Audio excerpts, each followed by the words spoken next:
नमस्कार. एका लहान मुलाची कल्पना करूया. ज्यानं अगदी लहान वयातच सगळं सोडलं, घर, संसार, मोह, सगळं काही, आणि गेला कुठे? थेट हिमालयात. तिथे जाऊन कठोर म्हणजे अत्यंत कठोर तपश्चर्या केली. आणि गंमत म्हणजे तोच बालक आजही लाखो लोकांच्या श्रद्धेचा म्हणजे अढाळ श्रद्धेचा केंद्रबिंदू आहे. आज आपण अशाच एका अद्भुत, एका विलक्षण प्रवासावर बोलणार आहोत. बाबा बालकनाथ यांच्या प्रवासावर. एक महान सिद्धयोगी ज्यांना अनेक भक्त आजही जागता देव म्हणतात, अनुभवतात. आपल्याकडे जी माहिती आहे ती एका यूट्यूब चॅनलसाठी, नथ सिद्धांत नावाचं चॅनल आहे, त्यासाठी बनवलेल्या स्क्रिप्टमधून घेतली आहे. या स्क्रिप्टमध्ये बाबा बालकनाथांचं आयुष्य, त्यांची साधना, शक्ती, भक्ती, त्यांनी मिळवलेली सिद्धी या सगळ्यावर छान प्रकाश टाकलाय. चला तर मग या माहितीच्या आधारावर हा प्रवास अधिक जवळून पाहूया. काय वाटतं? अगदी. पण करूया हा सगळा प्रवास उलगडण्याचा. म्हणजे त्यांचं बालपण कसं होतं, इतक्या लहान वयात घर सोडण्याचा निर्णय का घेतला असेल? हो, बरोबर. त्यांची तपश्चर्या किती कठीण असेल, नाथ संप्रदायाशी त्यांचं नातं कसं जुळलं, आणि हो, त्या चमत्कारांच्या कथा त्या काय सांगतात.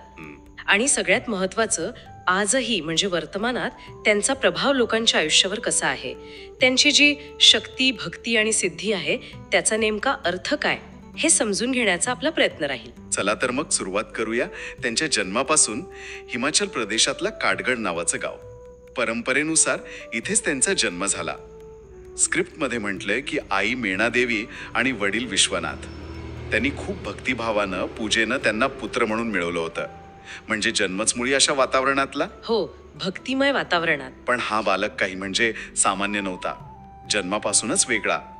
स्रोत सांगतो की लहानपणीच त्यांना सांसारिक गोष्टी, खेळणं बागडणं यात रस नव्हता. कमालीची अनासक्ती होती. मन रमायचंच नाही म्हणतात. आणि मग एक दिवस थेट आईला सांगितलं, आई, मला देव साधायचा आहे. हो, इथे थोडं थांबूया. इतक्या लहान वयात अध्यात्माकडे म्हणजे विरक्तीकडे इतका कल असणं, हे आपल्या भारतीय परंपरेत फार विशेष मानलं जातं. खरंय. याला आपण केवळ बालहट्ट नाही म्हणू शकत. अनेकदा यामागे पूर्वजन्मीचे संस्कार किंवा त्या जीवाची मूळ ओढच वेगळी असते असं मानलं जातं. म्हणजे संसारातील मोहमाया खरी नाही हे इतक्या लहान वयात कळणं, हेच खूप मोठं आहे. हो, हेच त्यांच्या असामान्यत्वाची पहिली खूण समजली जाते परंपरेनुसार. कल्पनाच करवत नाही. आईचं मन तर नक्कीच तुटलं असेल.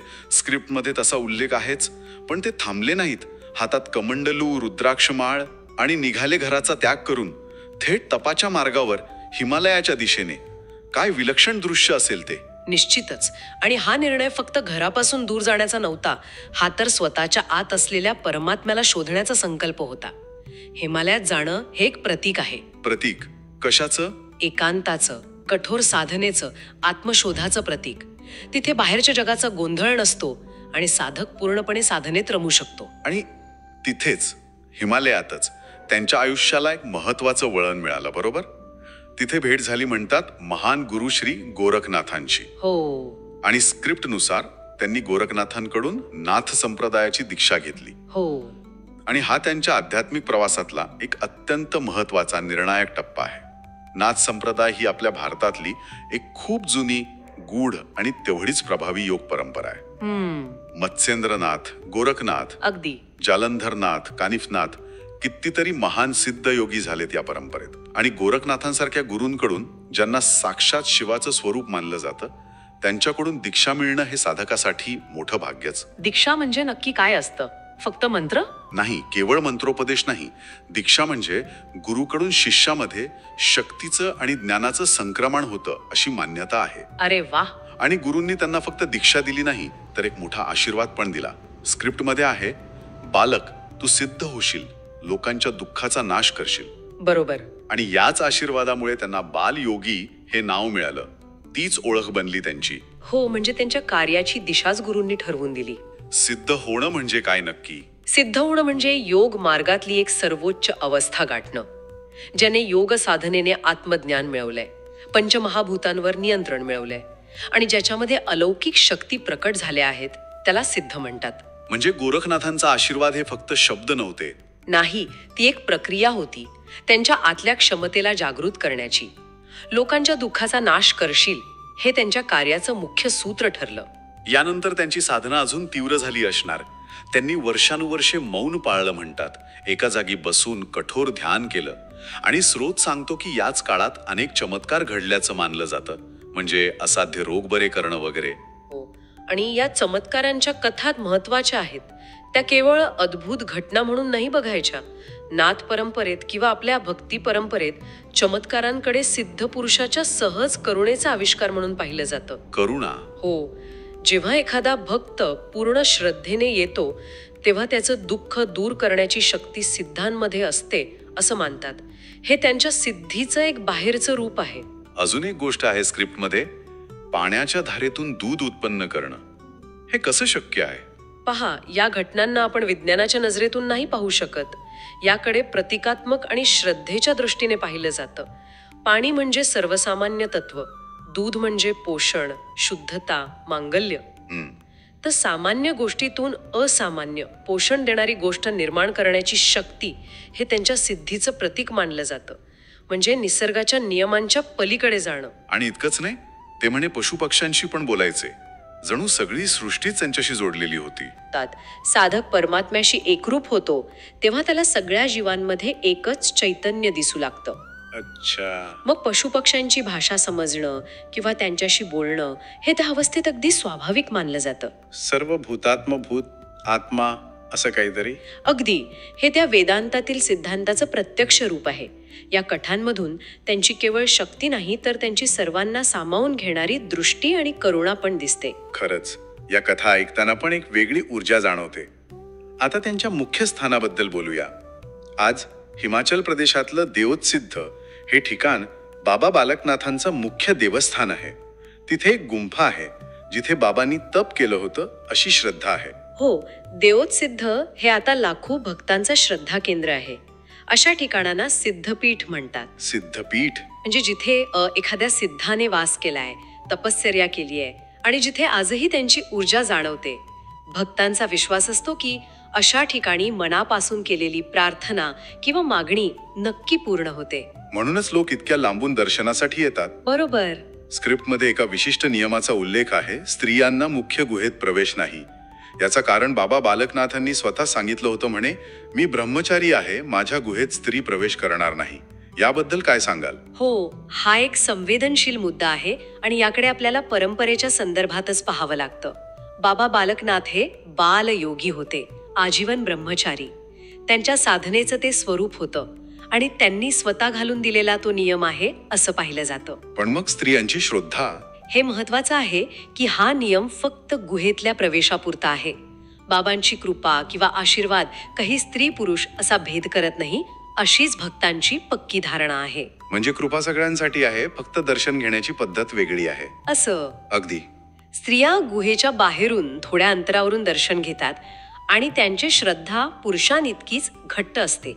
अनेक स्त्रिया भक्त त्यांच्या आशीर्वादाचे अनुभव सांगतात. अच्छा.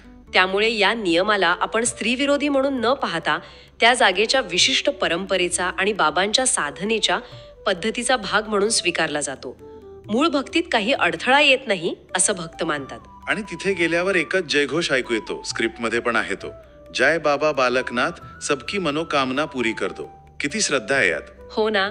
हा जयघोष म्हणजे फक्त घोषणा नाहीये, भक्ताच्या मनातली आर्तता आणि बाबांवरचा अतूट विश्वास येतो. आणि सबकी मनोकामना म्हणजे फक्त स्वतःसाठी नाही तर सगळ्यांच्या कल्याणाची प्रार्थना पण त्यात आपोआप येते. हे त्या ठिकाणचं चैतन्य दाखवतं. आणि हा प्रभाव फक्त भूतकाळापुरता नाहीये. आजही अनेकांना बाबा बालकनाथांच्या कृपेचा अनुभव येतो, त्यांच्या अस्तित्वाचा अनुभव येतो. स्क्रिप्टमध्ये यावर खूप जोर दिलाय. कुणाला आरोग्य मिळतं, कुणाला मनशांती, कुणाच्या अडचणी दूर होतात. लोक सांगतात हे अनुभव. हेच तर त्यांच्या जागृत देवत्वाचं लक्षण मानलं जातं. नाथ परंपरेत आणि भक्तांमध्ये अशी श्रद्धा आहे की सिद्ध पुरुष फक्त देहधारण करून नसतात, ते आजही सूक्ष्म रूपात कार्यरत असतात आणि भक्तांच्या हाकेला धावून जातात. म्हणूनच स्रोत म्हणतो की जिथे साधना तिथे बाबा बालकनाथ उपस्थित असतात. बरोबर. याचा अर्थ त्यांचं अस्तित्व फक्त देवोत्सिद्ध मंदिरापुरतं किंवा गुहेपुरतं नाहीये. म्हणजे काय, घरी बसून साधना केली तरी? परंपरेनुसार हो.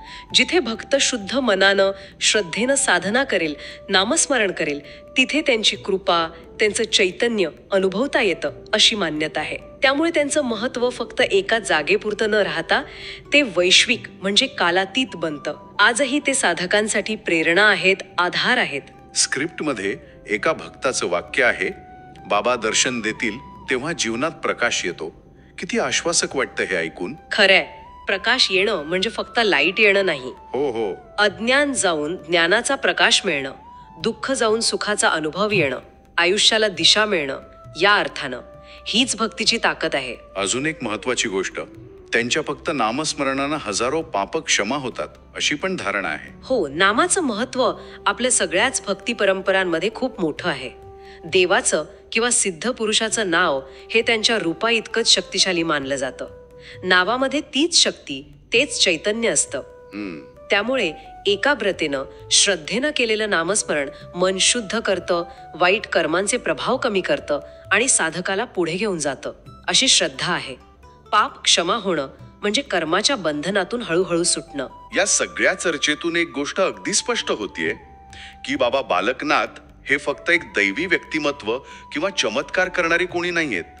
ते म्हणजे साधना, कठोर तप, इंद्रियांवर ताबा, संयम आणि आत्मशक्ती याचं एक मूर्तिमंत प्रतीक आहेत. एका लहान मुलानं एवढं मोठं ध्येय ठेवणं आणि ते पूर्ण करणं हेच मुळात अविश्वसनीय आणि प्रेरणा देणार आहे. अगदी योग्य मुद्दा मांडलात.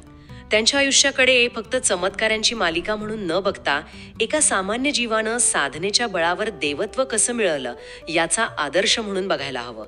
त्यांनी निवडलेला मार्ग सोपा नव्हता, पण त्यांची निष्ठा, त्यांचा निश्चय अढळ होता. हेच त्यांच्या शक्ती, भक्ती आणि सिद्धीचं रहस्य म्हणायचं का?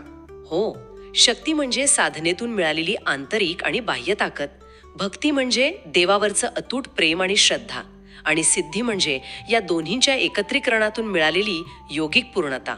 आणि त्यांच्या संपूर्ण आयुष्याचा आणि शिकवणीचा मुख्य संदेश कोणता? स्क्रिप्टच्या शेवटी याचा उल्लेख आहे, जर मन शुद्ध असेल तर देव स्वतः तुमच्यात प्रकट होतो. किती साधा, सरळ, पण किती गहन विचार आहे हा. अगदी, हाच तर सगळ्या अध्यात्माचा गाभा आहे, नाही का? देव बाहेर कुठेतरी मंदिरात किंवा तीर्थक्षेत्रात शोधण्याआधी तो आपल्या आतच आहे हे कळणं महत्वाचं आहे. पण अट एकच, मनाची शुद्धता. मन जोपर्यंत राग, द्वेष, लोभ, मोह, अहंकार या सगळ्या विकारांनी भरलेलं आहे तोपर्यंत आतला देव काही प्रकट होत नाही. बाबा बालकनाथांनी स्वतःच्या आयुष्यातून हेच तर दाखवून दिलं. त्यांनी कठोर तपानं, साधनेनं आपलं मन शुद्ध केलं आणि म्हणूनच ते सिद्धत्वाला पोहोचले. म्हणजे बाहेर देव शोधण्याऐवजी आत डोकावणं, मन शुद्ध करणं हाच खरा मार्ग आहे असं म्हणायचंय त्यांना. निश्चितच हा संदेश कालातीत आहे, वैश्विक आहे.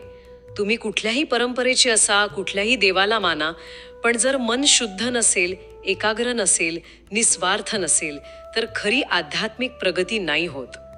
मनाची शुद्धता साधली की प्रत्येकाला आपल्या आतल्या त्या दिव्यत्वाचा, त्या परमात्म्याच्या अंशाचा अनुभव येऊ शकतो. बाबा बालकनाथांचा मार्ग हा त्याचाच एक शक्तिशाली आणि प्रेरणादायी पुरावा आहे. हा मार्ग आतला देव जागवण्याचा आहे. तर आज आपण बाबा बालकनाथांच्या या अद्भुत प्रवासाचा एक आढावा घेतला. एका विरक्त बालयोगी पासून ते लाखो भक्तांचे श्रद्धास्थान आणि जागता देव बनलेल्या सिद्ध योगी पर्यंतचा त्यांचा प्रवास. त्यांचं ते अविस्मरणीय बालपण, ती कठोर तपश्चर्या, नाथ परंपरेशी असलेलं नातं, त्यांच्याशी जोडलेले चमत्कार आणि सर्वात महत्वाचं म्हणजे आजही लोकांच्या जीवनात जाणवणारा त्यांचा सजीव प्रभाव आणि त्यांची ती कालातीत शिकवण. खरंच शक्ती, भक्ती आणि सिद्धी यांचा एक अनोखा संगम त्यांच्या चरित्रात दिसतो.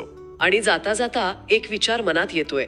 बाबा बालकनाथांच्या या संपूर्ण कथेतून त्यांची लहान वयातली ती तीव्र विरक्ती आणि कठोर साधना असेल, किंवा त्यांचे ते लोकांना थक्क करणारे चमत्कार असतील जे आजही श्रद्धेचा आधार आहेत, किंवा मग मन शुद्ध असेल तर देव तुमच्यातच आहे, हा त्यांचा साधा पण अत्यंत प्रभावी संदेश.